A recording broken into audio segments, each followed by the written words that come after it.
Greetings, ladies and gents, and welcome to this latest edition of Tales from Outer Space. And as always, I hope that you enjoy. Story number 1. The War Was Over. Written by Wolf84. The humans lost, but no one told their scattered colonies. The war was over. The humans lost, but no one told their sea ships hidden in the void. The war was over. The humans lost, but no one told their secret military outposts. The war was over. The humans lost, but no one told their dead ships' AIs. We had defeated them, the humans, the Deathworlders. We beat them. It had taken us hundreds of years of planning in secret, decades of preparation, and more decades of fighting. Countless dead, seas of blood spilled. We had done it. We, the Azanoi, defeated the humans. Not the Rotatar with their uncountable warriors, or the Ma'anyam with their networked mind. The Azanoi. We drove them from every world that we knew they held, back to their home system. And there, we forced their fifth planet to become first a star, then a black hole. A gravitic shock shattered their home world, even as it was drawn into the abyss. We celebrate. The Deathworlders were gone, the only known sentients from a Deathworld cleaned from the galaxy. But do you know what trait makes Deathworlders a Deathworlder? It is not their planet's gravity, or their immune system, its biosphere's birth, not their hearing or sense of smell. It's their drive to survive, the will to live. 20 years after we sucked the Sol system into an artificial black hole, one of our border worlds went silent. We investigated, found the entire world turned to glass. We landed. It wasn't weapons fire. It was as if someone flipped a switch and the whole world became a ball of glass.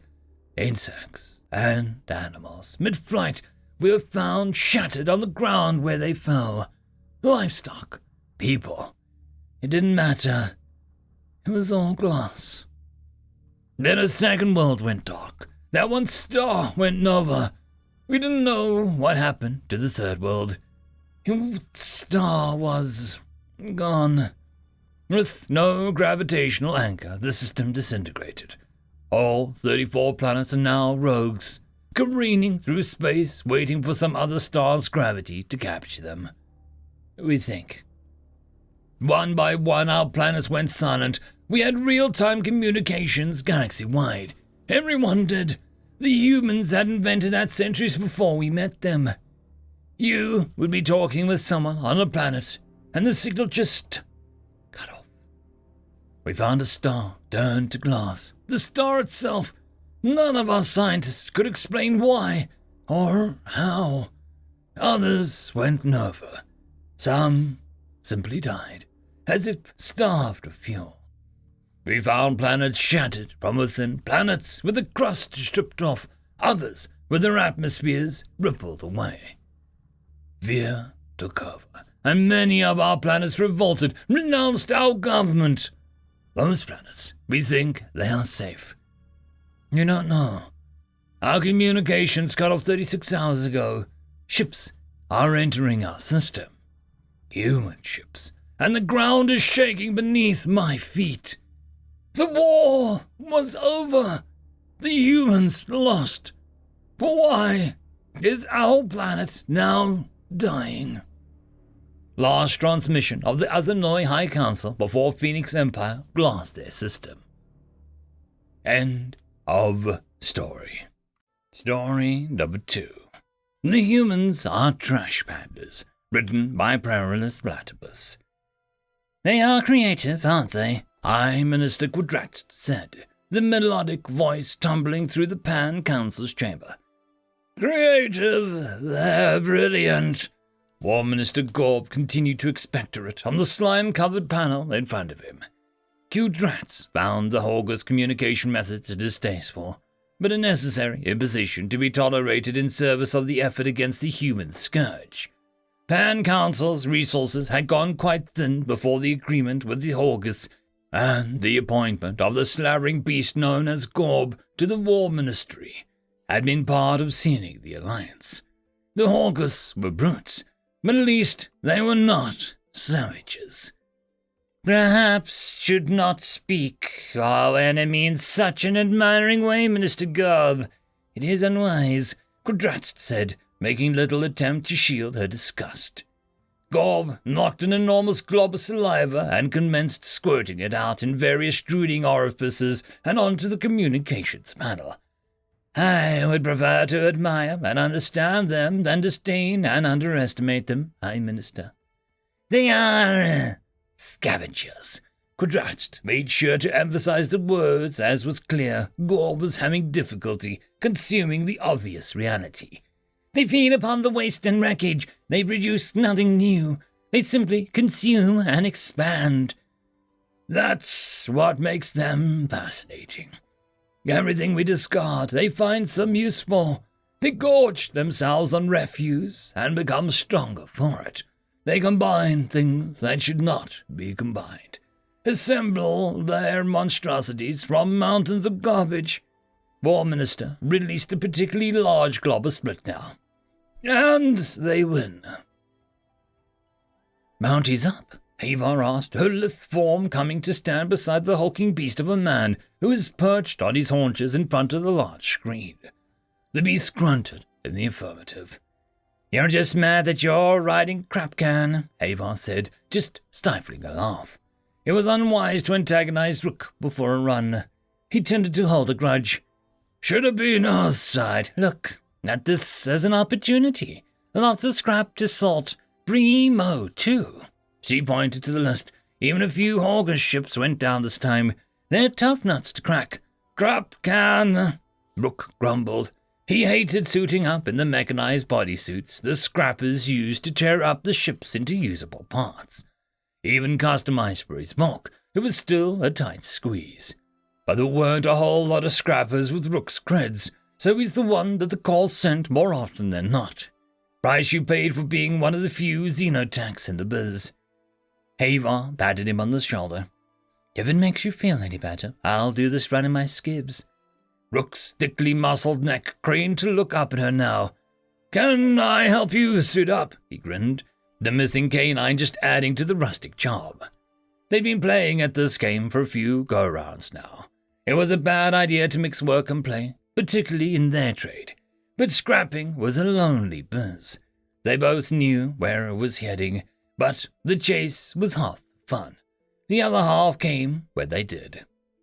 Havar tapped a finger to the side of her cheek. Her eyes moved from Rook's over to the bounty list and then back. "You get that anti-Orcs from the Hawkeye ship, and maybe you can help me take this crapcat off." Rook shut up and then stretched his massive arms outwards before clapping his hands together. "A prize worth fighting for!" A sly grin crept onto Havar's face. "You've got no idea." She tilted her hips to the side and leaned towards him. "Of course, if one of those other teams gets there first." Rook snorted. "Not gonna happen. They wouldn't even know where to look. They'll do what they always do. Wait for us to make the first move and try to feck us in the rear." He was on the money there. None of the other calls in the sector had a xenotech. Their crews were just a bunch of ignorant jerks ripping crap apart and hoping to get something worth selling to the fleet. At least until they'd heard about Rook. Now, every run they spent half their time finding the goods and the other half snapping off the others.